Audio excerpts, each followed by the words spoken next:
All right. Welcome to another monthly group coaching session. This is exciting. Then thank you all for taking time out of your evening to be able to come and to share, learn, grow, and participate in this experience. So I appreciate you all being here, and I look forward to what we're going to discuss tonight. And participation is definitely optional. You can turn your camera on or keep it off, whatever is easiest for you. And there'll be opportunity to come off of mute and to share your experiences and your. There's some questions, and I hope this becomes a group discussion and not just a lecture. The point of these group sessions is to help and support, and you can hear from each other. And so it's not just me sharing something, but it's hearing from each other. I get a lot of feedback from clients that say, I learned so much when this person said something or they're doing it. It's like, oh, okay, that was so helpful. It just hit me some different way than I've heard in the past. So thanks for that person sharing. So there'll be an opportunity for us and for you to share some of your strengths and challenges and successes and learning gaps and so forth. And this is hopefully again, this is just the opportunity to learn and grow together. So thank you all for being here. Just as a way of introduction for those that haven't been to one of these before, my story, I've been doing been in the financial industry for the last 22 years, a little over 2 decades, helping individuals and families to build some financial peace. Yes, it is possible. I've taught Financial Peace University, the Dave Ramsey program, for 16 times over 8 years. I'm one of the top Ramsey preferred coaches and now have a team of six, and I need to update that slide. It's growing, and I have a team of coaches that help. Some of you get to work with them directly, and it's fun for me to be able to coach coaches so that we have the ripple effect and we can help more and more people. On my website, there's a lot of resources that are free for you, tracking sheets and guides. You can go to my website, dinwoodyconsulting.com.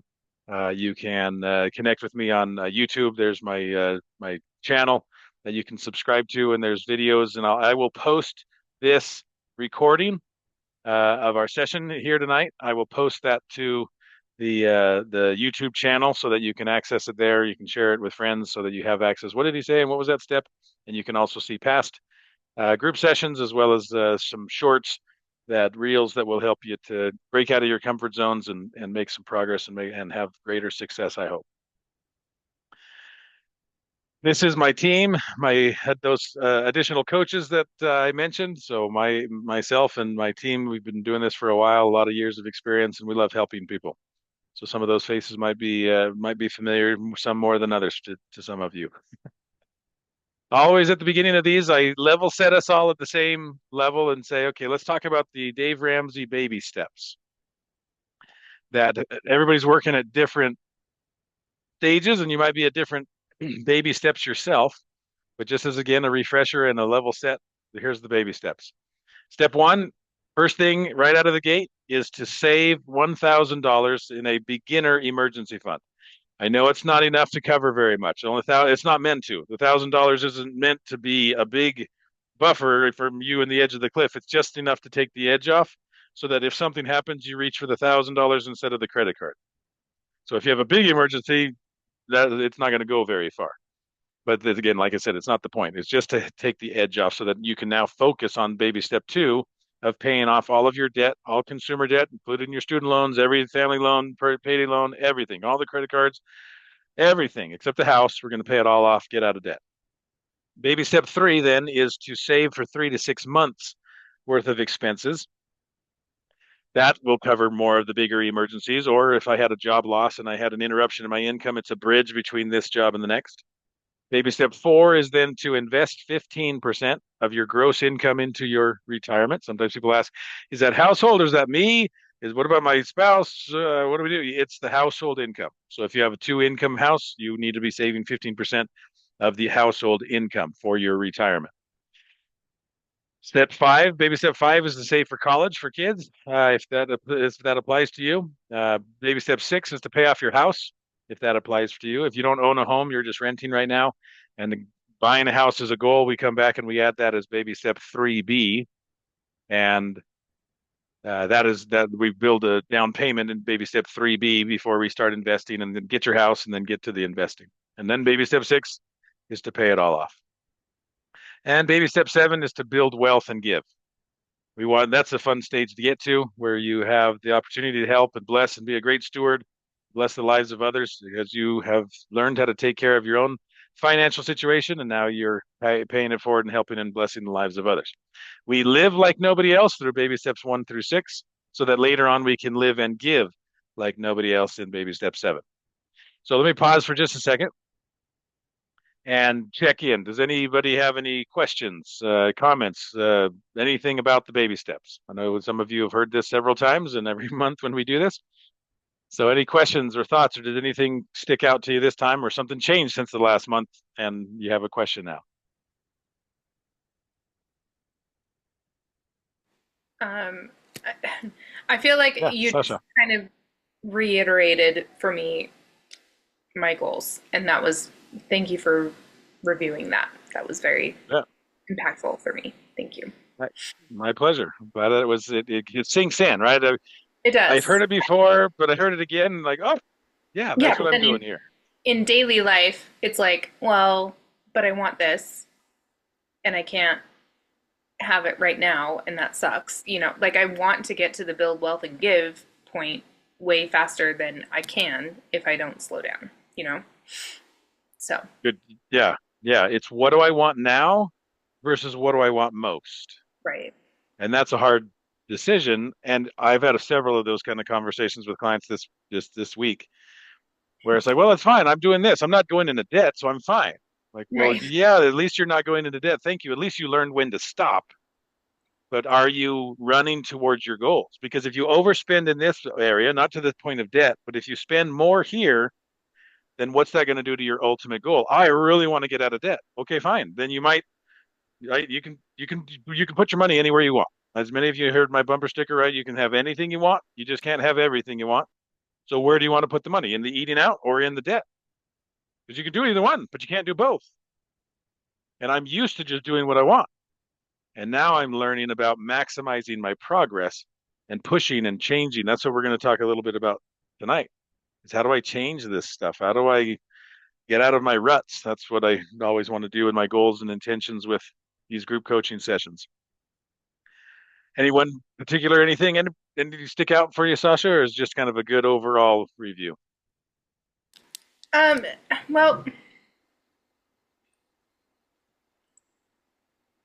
yes, actually, step three for my family, worrying about not having a job for too long to um, like deal with emergencies, like a 3 to 6 month income savings. That's not a concern for our family. We know we would be able to find a job very quickly if anything happened. Um, and so there's a part of my brain that was like, okay, I can skip that part, um, Yeah, move, okay. invest. But yeah. Okay. All right. That's a good my skills are so in demand that I can get another job, so I don't need an income bridge. Okay, fine. Then I'll Mhm. change it and say, okay, it's not an income trip a bridge, it's a trip to the ER. Yes. Yeah. Okay, So fine. we That one might, I might use. right. Yeah. Yeah. Yeah. So Yeah. don't We don't have used skip. Yeah, don't skip step 3. The 3 to 6 months is yes, it's for an income, but I coach some people are like I can get a job tomorrow. So it's that. not Right. about like my skills are such high demand, but then it's the emergencies. It's the what if the car gets totaled? What if my knee goes out? What if my something heaven forbid, right? If you've got kids, you need a baby step 3. The kids are all healthy until they think that they can swing without holding on to the swing, and the guy breaks his arm. I'm like, come on, buddy. Emergency fund. Oh, it's not what I Happens. wanted my emergency fund. Been there. Yeah. Yeah, it's interesting. I talk often with clients that the human race, we're habitually bad at calculating risks. We plan for the best case scenario. I'll always have a job, but it's always great. Another case in point, this the past 2 weeks ago, client was really working towards buying a house. And we had the significant conversation like, hey, this is what you're going to need. And are you ready? Then go talk to him. And I was waiting for the next session. I'm like, okay, give me the end of the story. Like, did you buy the house? because I was fully expecting them to say they bought the house, and their answer was, "Well, we had this meeting at work, and our business is getting shut down by the FDA." Like, oh, that was not in our plan. So they were saying, well, it'll be tight, but we'll get raises and it'll all be okay. It's like, yeah, well, are we planning for the worst case scenario, or are we hoping that everything is sunshine and rainbows?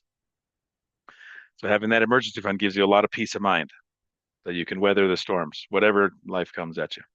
All right, good. Thank you, Sasha. Any other thoughts, questions, comments about the baby steps? Anything stick out to anybody?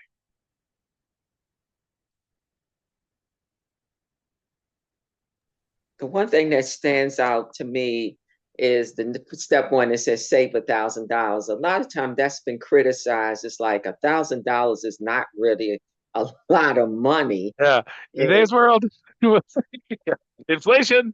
Yeah. yeah.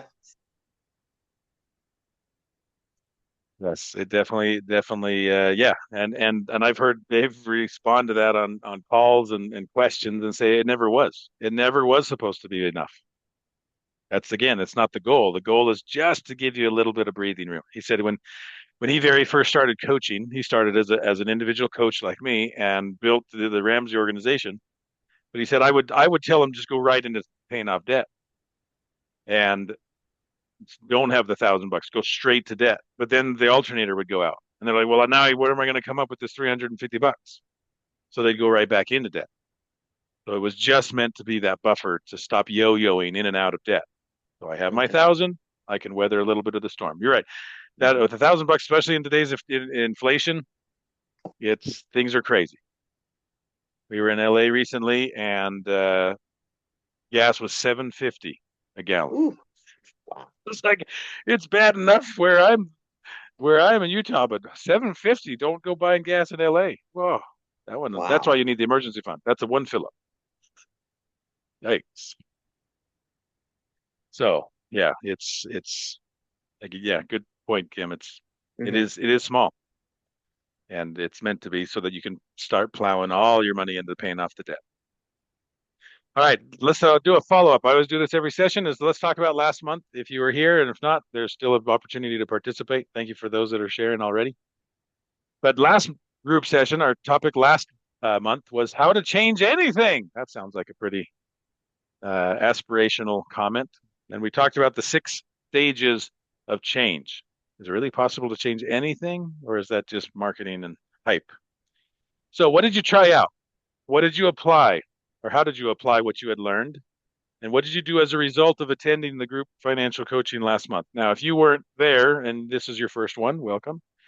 And you can address this second question. So anybody can address the first questions, or everybody can address what successes and wins have you had over the past month?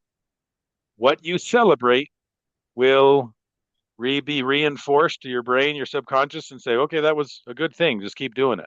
So if you want to change anything in your life, celebrate the good behaviors more often.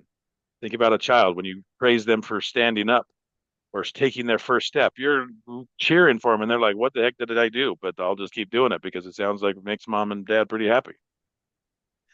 So, any successes and wins that you've had personally, or anything that you learned or applied in your 6 stages of change from last time?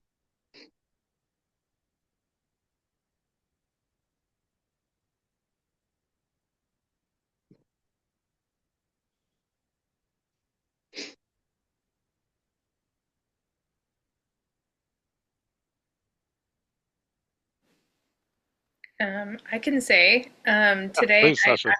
today I actually thought I want to work on my budget today. Like All right. it was like I have to. It was like, hey, that would be fun, honestly, to look at it and know the numbers. And so that was a Mhm. huge win for me this month. That is that's awesome. Yeah, fun budgeting. What is this? Right?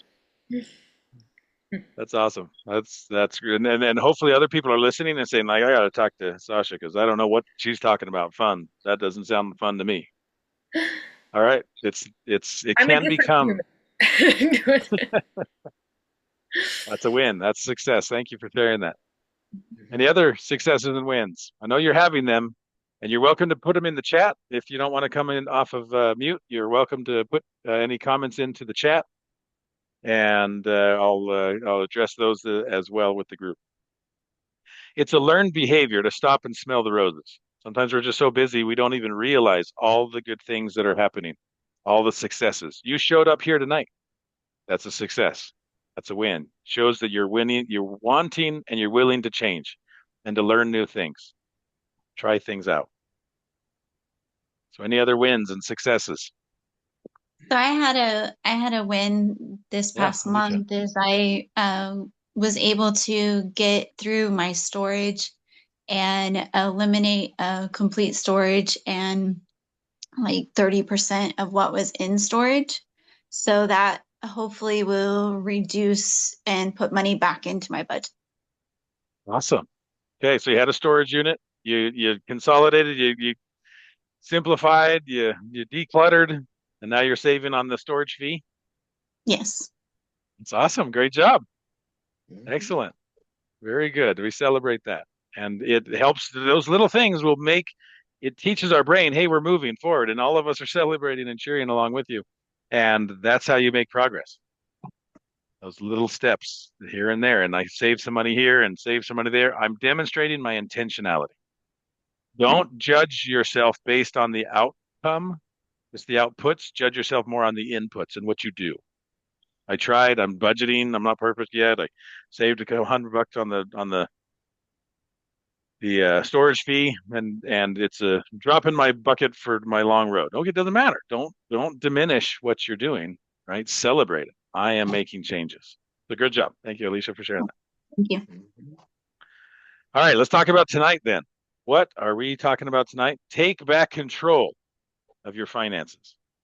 Right? That sometimes it can often feel like things are out of control, as you maybe saw in the email invitation that I sent out. There's a lot of thoughts and a lot of things swirling around in our heads when it comes to money. How do I think about money? How do I feel about money? We're going to talk a little bit about that. Often in coaching, at least especially with my style of coaching, is I study psychology a lot, right? I thought I wanted to be a therapist at one time. I ended up changing my major and went into business. And I use a lot of my psychology and personal development and understanding how the head and the heart and the hands all work together. I use that a lot in my coaching. You'll see a lot of that come out in these group sessions. And so if I'm going to change anything, we can address strategies and do this or try this app or do it this way, but all of that is secondarily to me because primarily is your what's going on inside, right? What's happening in my head. So how do I take back control? It's a mental battle first. So we're going to spend a little bit of time in our time together tonight talking about these things. So let's do a little self-reflection, self-assessment here. So think about these questions and put them in the chat or come off of mute. But what do you think about regarding your own financial situation? How do you feel about it? And where do you might feel out of control? Maybe it's tracking my expenses. Maybe I struggle with budgeting or setting goals or staying consistent.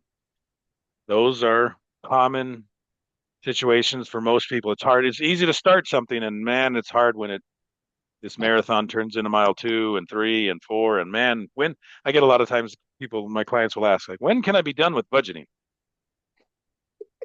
Never. Sorry. It's going to be forever. I can't wait to have all this money so I don't have to budget anymore. Baby step 7, you don't have to budget, right?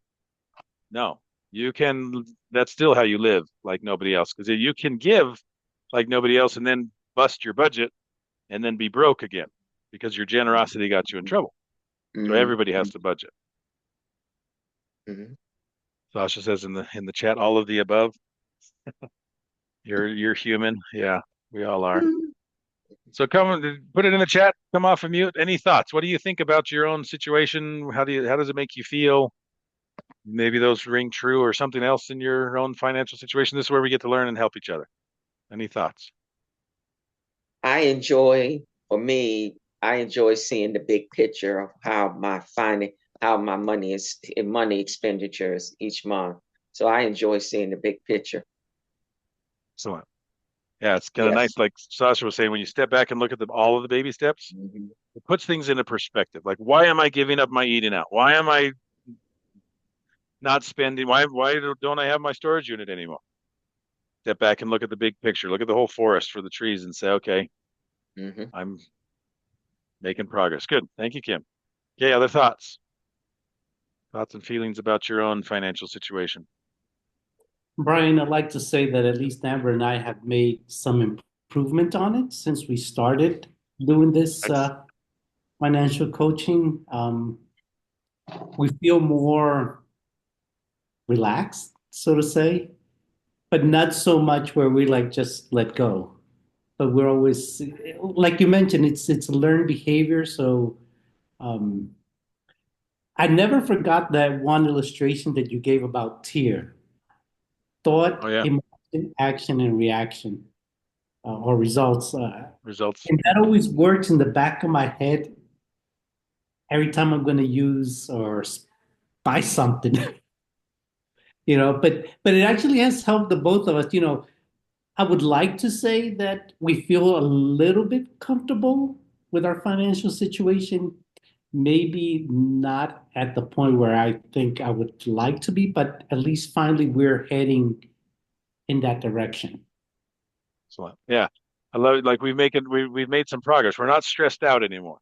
I don't live Mm-mm. in fear. I haven't gone to the other side of it and just thrown up my hands and given up. So I'm not in fear and I'm not in abdication. I'm conscientious. I'm intentional. I'm mindful. The tier model that Rudy mentions, it's an acronym TEAR, as he said, thoughts lead to emotions, lead to actions, lead to results. So if you don't like your results when it comes to money or anything, my weight, my family, my relationships, my job, my money, if I don't like those results, it's progressionary. It's like playing dominoes. If this domino falls, where did it come from? This one. So if I don't like my results, I better check my actions. Are my actions leading to the results I want? And if not, maybe I should change my actions. Well, where do my actions come from? My emotions. My emotions drive my actions. Well, if I don't like my actions, maybe I should check my emotions about the subject. Where do my emotions come from? They come from my thoughts. If I don't like my emotions, maybe I should change my thoughts. Where do my thoughts come from? What I read and what I listen to. So if you don't like your thoughts, and I'm just the fear based, and the world's going over an edge of the cliff, and scarcity and doom gloom and scarcity, all this problems, maybe I'm watching too much of the news. I guess that's their job is to sell newspapers, sell headlines, and fear gets a lot of people's attention. Mhm. So maybe I change the things I read and listen to, which will change my thoughts, which will change my emotions, which will change my actions, which will change my results. I love that you brought that up, Rudy. That's the one way of taking back control. First of all, I got to take back control of my head. I don't let the media dictate my thoughts. So I've got to play defense on my own mind. Because if it gets in, it's going to make me feel something, which is make me going to do something, which is going to give me a result. So watch out. You might have a result you didn't want. Very good. All right. So think about this for a question, right? Some deep thoughts, right? Who are you? If you are going to Mm. give your introduction to a group, to us here, or to somebody you meet, what's your identity? Who are you? You might say, well, this is what I do for work. I'm whatever, fill in the blank. What does your family look like? You might say, I'm married, I got 5 kids, I divorced, I married, I've got, right? You Mm. would share all of those demographic kind of ideas around who am I? What's my family look like? You might share your hobbies. I love to be in nature. I like hiking. I like music. I like camping. Those are all, that's me. If I were to describe myself as I share who I am, what is my identity? Well, what is your financial identity? I don't know if I had one of those before. So how would you describe yourself, your financial identity? Are you good with money? How would you describe yourself? Are you confident in your financial decisions and behaviors? Do you feel shame or guilt about your money situation? Like Rudy was saying before we started coaching, it was more the scarcity, the fear, I think is the word you used. Mhm. Okay, so how do I feel about that stuff? Is there shame? Is there guilt? Is there blame? Do you blame yourself? Do you blame others? If it wasn't for, I could get ahead if it wasn't for. So identity is actually a decision. It's not a destiny. You can change your identity.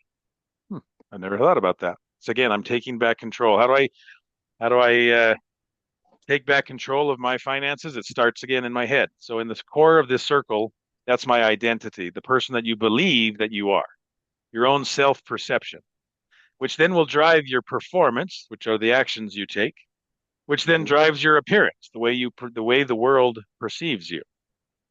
And this interesting spider web on the right, you were born, and then all of a sudden you were presented with choices. And you chose a path in your life. And in choosing one path, you chose not to follow other paths, and all those other black lines are choices that you decided not to go down that road. I was going to play this sport, not that sport. I was going to be friends over here, not over there. I was going to study this and not that. Until this dotted line in today, and there's your life. So guess what? You have just as many spider webs in your future as there was in the past. Can't go back and undecide some of those things, but you can make a different decision. Mhm. I regret quitting playing the piano, and I lost some of my musical ability. My mother was right. I would regret quitting the piano. So I'm going to go back and I'm going to learn how to play the piano. Can I ever be a virtuoso? No. But I can learn, I can grow, I can do new decisions. I can go back to school. I can change my money. I can change my identity. This comes from the book Atomic Habits from James Clear. You have the power to change your beliefs about yourself. Your identity is not set in stone.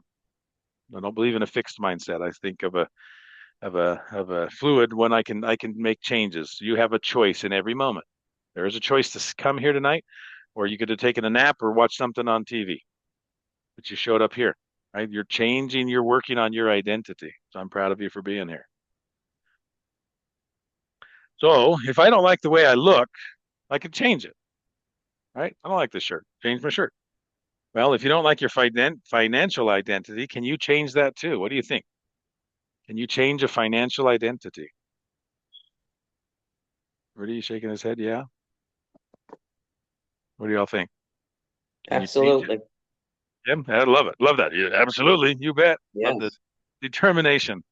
I can Hmm. hear in your voice. Very good. Like this road, right? I can turn right, I can go straight, I can turn left, I can go wherever I want to go. I can turn around. Okay. Then the big question is, well, how the heck do I do that? Sure, I can change it.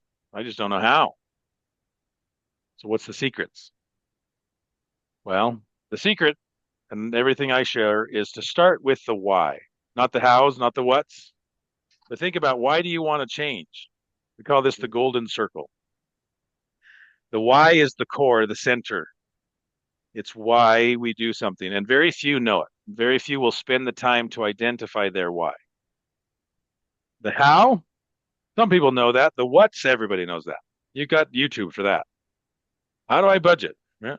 Look it up, Google it. What should I do with my whatever, right? You have a question about your money. There's tons of answers out there, some better than others. But you first off got to start with your why. If you don't know your why, you won't apply the what or the how. This world is filled with information. We live in the information age. Then why aren't we the most stress free and we have all the answers?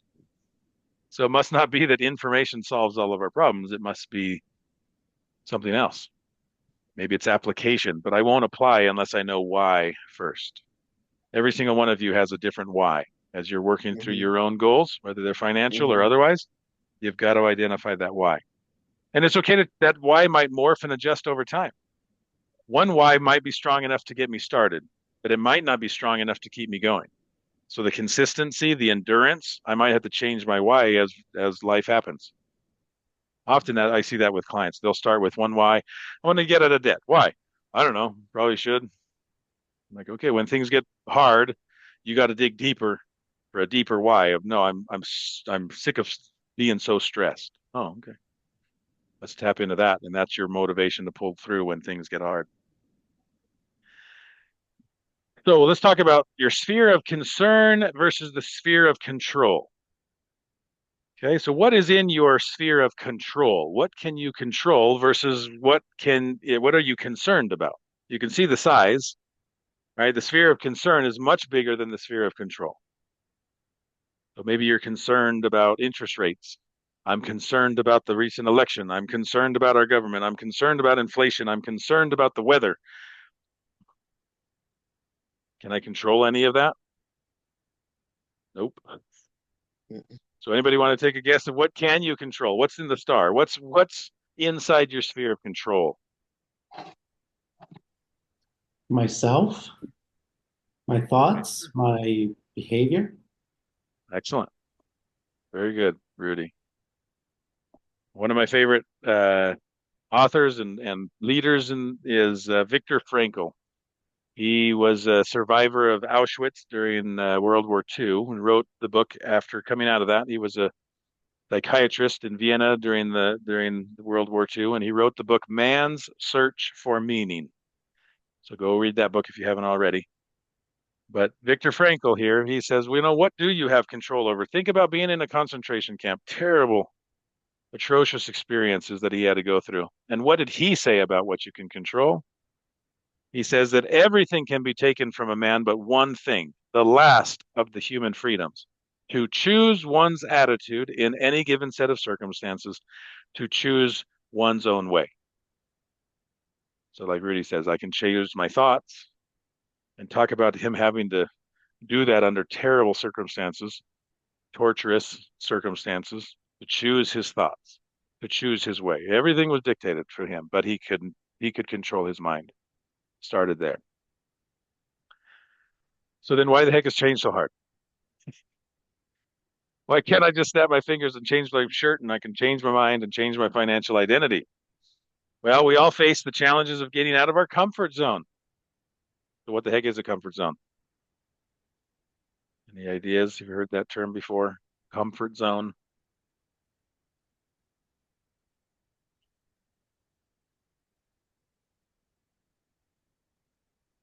Maybe it's a familiar term. Rudy? I would say a comfort zone is something that you're used to doing. It doesn't require any effort on my behalf, so I feel comfortable there. Yeah, very good. Yeah, hence the name, comfort zone. It's something I'm very used to it. I like that word. It's familiar. Okay, so I have in the center of this graph, I've got my comfort zone. It's familiar zone where the star is. Outside of that is the yellow learning zone. And outside of that is the red panic zone. We don't like going into the panic zone. It's hard enough being in the learning zone, but sometimes life puts you into the panic zone. That's hard. So, like I say here, nothing truly great happens when we stay in our comfort zone. Think of a baby, what's their comfort zone? Just lay there and everything comes to you. They clean you, they feed you, everything's nice. Now they want me to walk and crawl, roll over. Like, what is this? That's totally out of my comfort zone. So how do I get things into my comfort zone? Right? That's the challenge. We got to get out of our comfort zone. We got to get into the learning zone. Thank you all for being here tonight.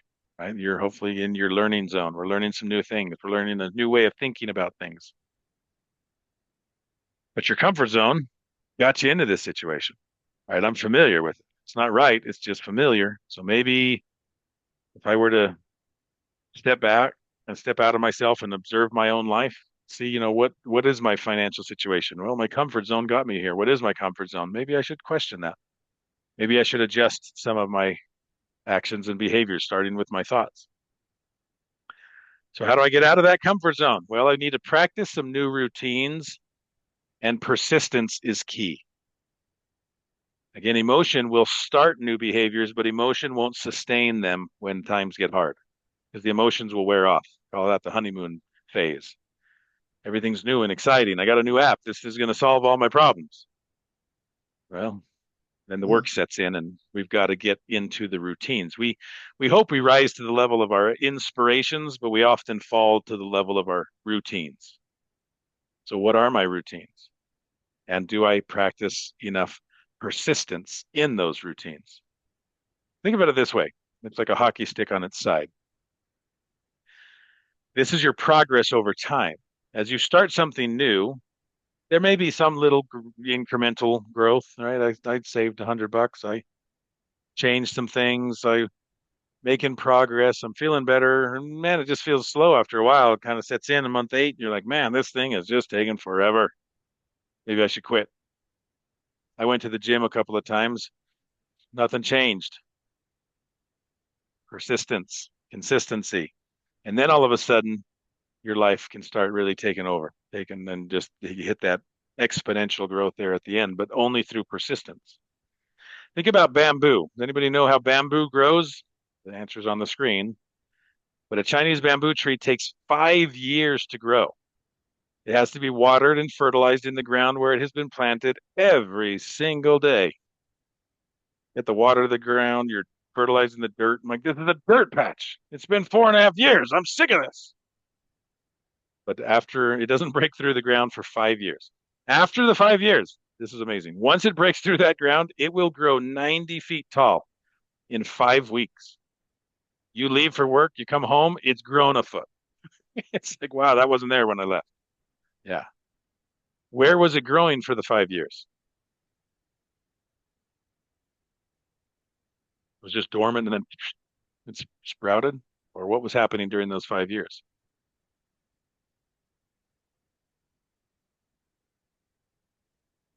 Underground. Roots, right? Strengthening. How do you stabilize a 90-foot tall bamboo tree? You better have some good root systems. When the wind blows, it can stand up. So it's about time and persistence. Think about your own journey. How long have you been doing this? Was it easy? Did it take some persistence? Did it take some endurance getting up when you got knocked down? You didn't have a perfect month. Often we say that, all like coaches, we talk about that, and people say, well, this month it was a bad month. I'm going to start next month. I'm going to wait for a normal month. Then I'll can start budgeting. Then I'll get my finances in order. Next month it'll be better. Yeah. Every month you're going to have unexpected events. Things are going to come up. So just keep working at it. Okay, we want sustainable and consistent growth. We all like that hockey stick. We all want to have that overnight success, right? The news is full of that. But it's just going to take that incremental growth. So just keep doing it. What are those healthy routines that you are doing to change your life? So I've been talking too much. Let's hear more from you guys. So what are the routines that you've identified to help you break free and take back control of your finances?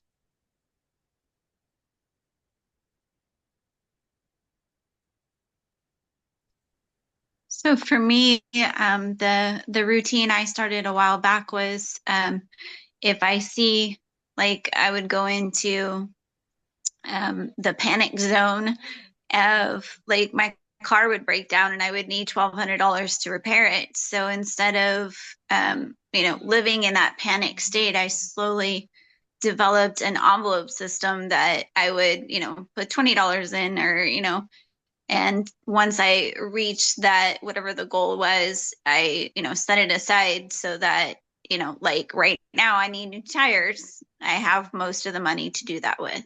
And I'm not living in that panic zone. I'm more in the controlled zone for that. Excellent. Yeah. I can control put $20 away in an envelope. It gives me peace of mind. Excellent routine. Alicia, I love that. Thank you for sharing that. Simple things that lead to great results. And I'm not in the panic zone anymore. Love it. Right. What else? One thing, Brian, Amber and I guess we're both visual learners or act on that. One thing that's helped us is to track our money.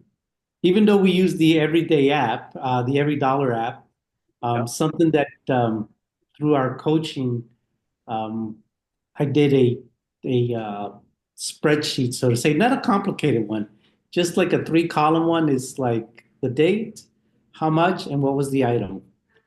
Um, and that actually helped us to be okay, we only have so much to spend, like they just said in the envelope system. So, okay, we're getting too close to that, so we need to probably cut back. But that has helped us to be consistent and not to um, overspend or to be careless in our spending. Excellent. Tracking. Yeah. The app, the columns, the spreadsheets, right? It's just doing it. It's just tracking. It's knowing. It's knowledge. It's awareness. Are we getting too close to the edge? It's only the 14th of the month. Are we more than halfway through our budget? We might need to slow it down. Now, not all spending is a straight line. I've got one client that they fill up their gas once a month. They have a big gas tank in their truck.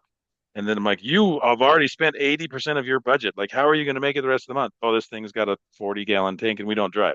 Like, oh, all right. It's not a straight line. It's a big at the beginning and then very little. And they make it at the end of the month, but they're tracking how much, where is it? Give it a name. Tracking is I'm glad that you brought that up, Rudy, because tracking is so critical to your breaking free, taking back control of your finances, is just seeing where it is. It's can be scary. I'll state the obvious. Often, right? Why do they say ignorance is bliss?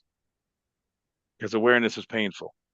And now I look and I see where my expenses are going, and yeesh, it might pop my mental bubble of I think things are fine. And then I look at my bank statement and I say, yikes, maybe things aren't so fine. That debt's a little more than I thought, or I'm a little farther away than I thought I wanted to be in retirement, or I'm not quite ready for this, or I thought I had more money in the tire fund. I don't know. Maybe you do, maybe you don't. You got awareness is the first pillar of success. And it starts with tracking. Excellent way of taking back control. If you're not tracking, my invitation and challenge to you tonight is to start. That's where it all starts. You don't track, you don't know how much you have left over to put towards every one of your baby steps. In tracking and budgeting, you can see how much margin do I have? How much extra do I have? What's my capacity to put towards my goals? So that's foundational. Thank you for bringing that up. All right. Any other routines, behaviors, and things that have led to your success breaking free, breaking out, taking back control of your finances?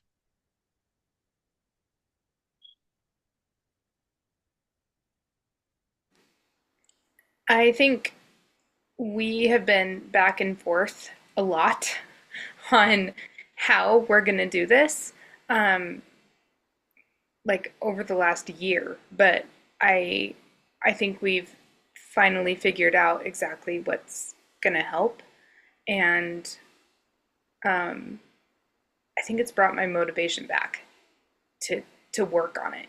So we have our mini meetings whenever we need to, and then we have one monthly meeting that we go over all the expenses for the whole month. And that's working really well for us. We feel confident in that. Sorry, I have a child coming in. Hold on. It's all right, Mom. They need your attention. It's all right. I love that we get to see that it's changing the future generations as well. You're changing your family trees right now. But I love that. The Sasha says, what worked for us? We found what works for us.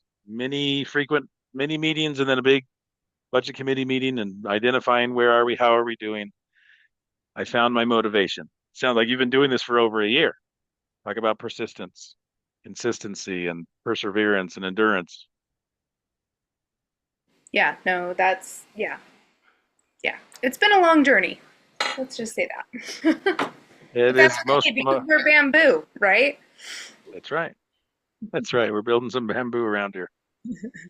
Absolutely. And we're not looking for perfection. We're looking for progress. We're going. And you do your best and you might have some life happen to you in one month. So you just keep doing it. You never give up. You do the best you can in every month's circumstances. I always tell my clients, don't write your budgets in pen and don't just copy and paste one month to the next. Every month is going to be different. This month we might need more groceries. It's Thanksgiving. Next month, our gifts might be a little bigger than it normally is if you don't have a sinking fund.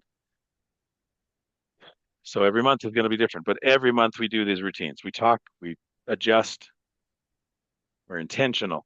I love it. Any other behaviors and routines that you've all decided or discovered to help you that you can share with the group to be sustainable and consistent growth?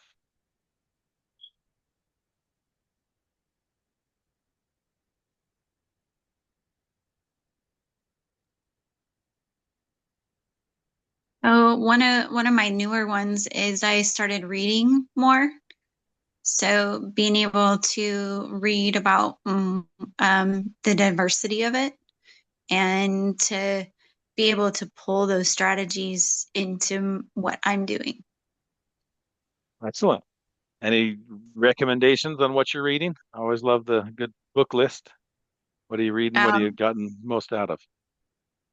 so right now I'm reading the Atomic Habits, Oh, yeah, and it's good. so just changing my general daily habits.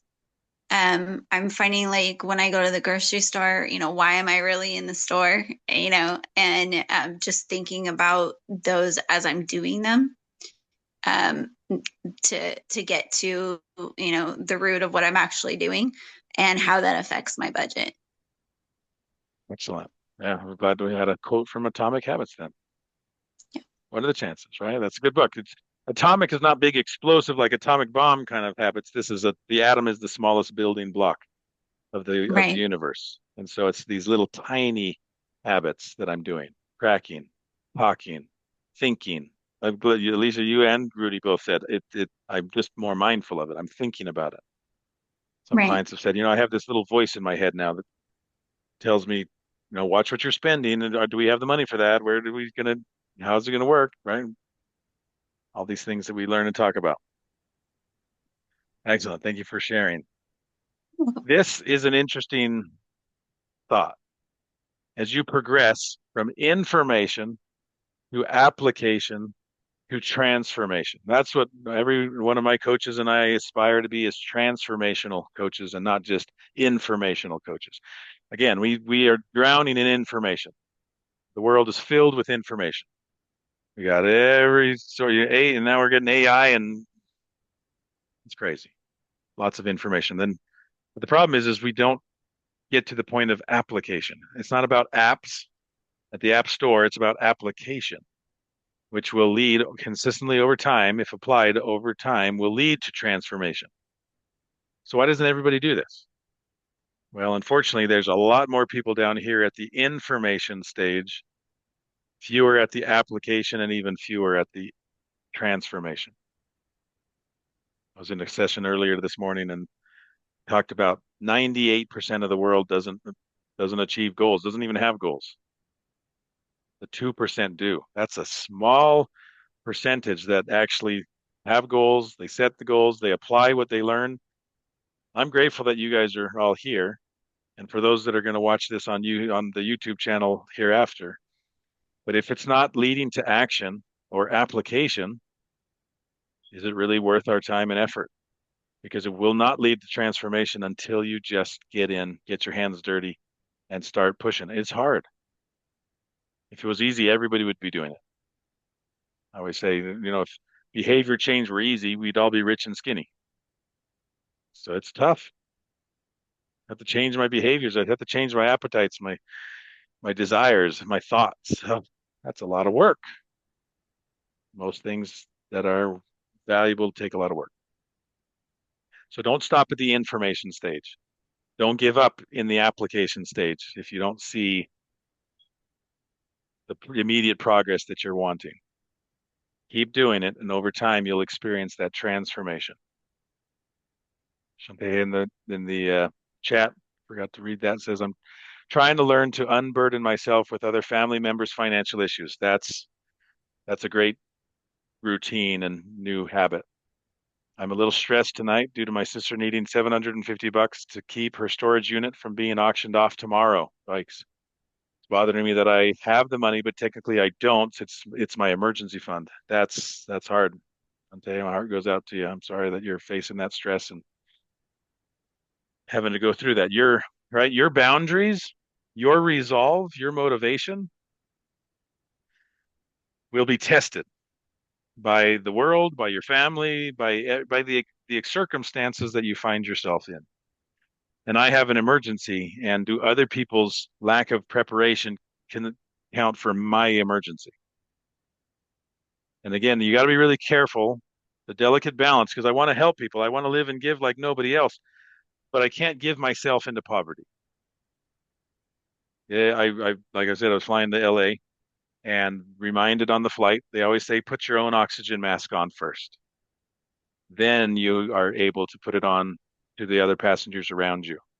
And I've got my oxygen mask on, but then I look over and there's somebody that didn't get the mask on and they're passing out because they don't have any oxygen. So should I give them mine? Oh, what's going to happen to me? That's that's a hard one, and it's hard to have those boundaries.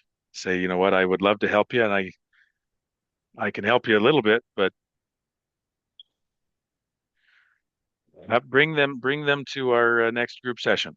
All right, that's why I love having people to come and learn these principles. Then I can be the bad guy of saying you need preparation, you need an emergency fund, and not your sister's emergency fund. Right? Everybody here, we've got to take care of our own needs first, and then when we are in a position to give, then we can give. I love the scriptures to use the spiritual example in the Bible. Talks about Christ says, the poor will always be among you. There's always going to be need. There's always going to be people to help, but the need is always greater than the availability. You could give 100% of your income away, and there would still not be enough to help and fix everything. We just have to say, here's my boundary, and I'm going to give up to this amount, and I will give generously, but then I will have boundaries and I will stop. Because if I give out too much, and I've had clients like, you're broke because you're generous, you're overly generous. That's why I love the law of tithing. It's just 10%. Whether you make $1 million or you make $100, it's just 10%. Well, it's too high. I'm too broke. I can't pay for it. I'll pay it when I'm late, when I make more money. It's just as hard when I make $1,000 as it is $100,000. But law of tithing is just, do 10% and stop there. It's okay. There'll always be next month you can help. So hope some of this will help, Shante. This is an interesting, think about this for a second and what we've been talking about. What do you see? What do you feel when you see this picture based on what we've been talking about tonight? Hmm.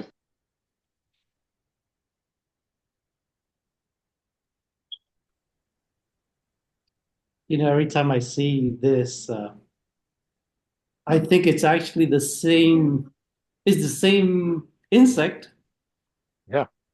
It's the same insect, but his appearance is totally different. The way he moves now, before he will crawl, now he flies. A total. And I've actually thought about this in the past, how going back to the whole discussion, like the person that a family member that's always asking money, always asking, you know, unless they can see the change in me, no matter how much I try to help them, they will not change.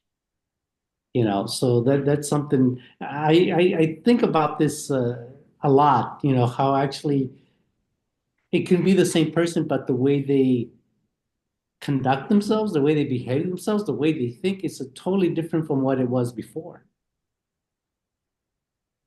Yeah. Sasha says in there, transformation. Yeah, there's the life cycle of transformation. I love what you say there, Rudy. It's the same bug. It's me, the caterpillar. It's me in the chrysalis, and now it's me, the butterfly. And when I become a butterfly, all my caterpillar buddies and family members, I wish I could fly. Why can't, like, hey, will you pick me up? Will you fly me around? Like, you got to go through the chrysalis, buddy. You got to go through the chrysalis. No, it's hard. Look at this. I don't fit in those things. It's hard. Like I don't have any food. I can't watch TV. I can't, all this change. The only way to become a butterfly is to go through the chrysalis and you change holistically. Like you say, you come out of that, you look totally different. I love your, I love the imagery that you give to it, Rudy. You move differently. I think differently. I don't walk anymore. I fly. I'm not walking down through the dirt. I'm floating above the trees. Talk about living like nobody else, giving like nobody else. So where do you think you are? Are you in the caterpillar stage? Are you in the chrysalis stage? Are you in the butterfly stage? You might think again back to those baby steps and say, in this baby step, in budgeting is fun. Sasha, maybe you're the butterfly.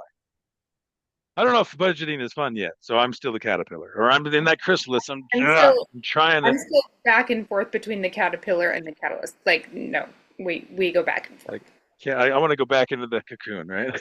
Yeah, sometimes. Yeah. I tell people there's not one of us that wouldn't like our mother to come and do everything for us again. Mhm. So it would be nice to go home and have somebody take care of me. But I've got to be a butterfly. I've got to go through that transformation. So think about it for yourself as we talk about, remember this breaking free. We've talked about it. We had some great discussions, but think about what have you struggled with your own financial situation? Which baby step is your Achilles heel? I've had clients that are like, man, baby step 2 was easy. Now I'm in baby step 3 and I can't make any progress. Like, what happened? And their answer, well, saving is boring. Literally, I've had clients say, "Oh, saving is boring. Paying off debt was fun because I'm getting those stupid creditors off my back." I had somebody that was coming after me, but now as a baby step 3 and it's saving, there's nobody there coming after me. It's self-imposed discipline, and I don't really have much of it. I don't have the motivation, so I got to tap back into my motivation. You might struggle in different areas in each one of the baby steps in different ways. Maybe it's I struggle with impulse spending, maybe unexpected expenses, maybe losing some hope that I can get out and improve my own situation. That's significant because if your heart's not in it, and if you've lost hope, it's really hard to change.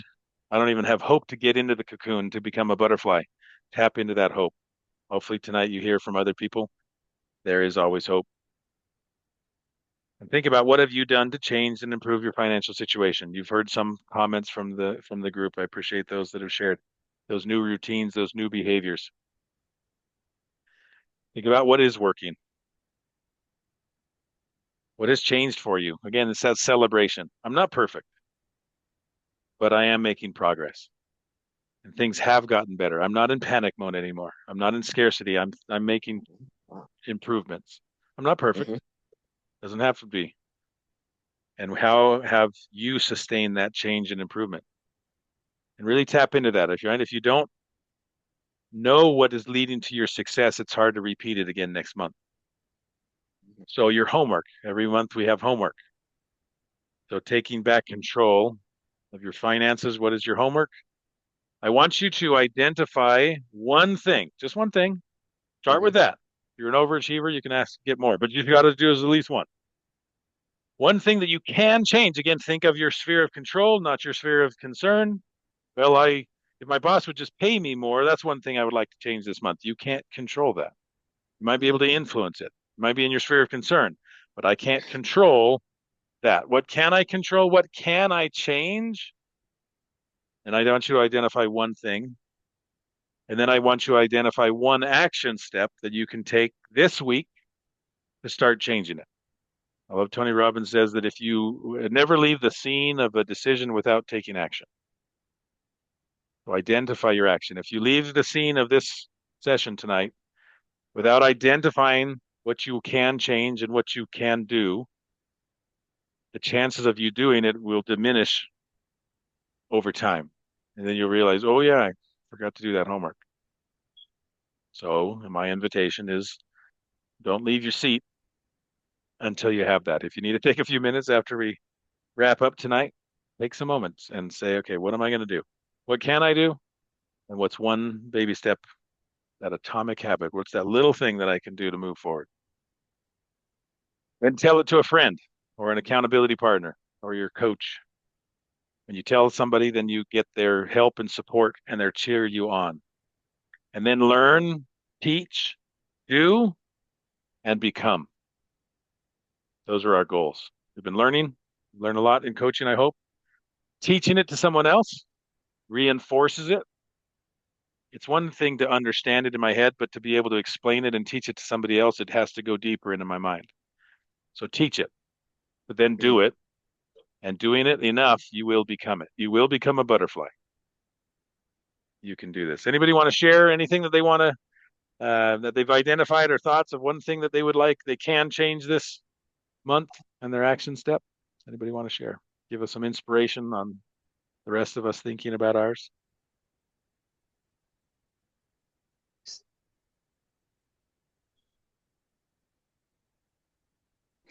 Hmm.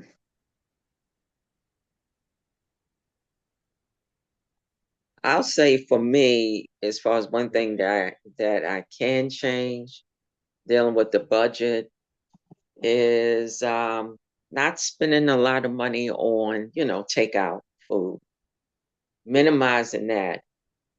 Right. Because when I look at my budget and see the money where I'm spending my money at, where a lot of my money is going, then that's where I identify right there the change. Excellent. Very good. Hmm. Yeah, that's an often what I call money leaks is eating food, right? Eating out, groceries. Those are common money leaks for a lot of people.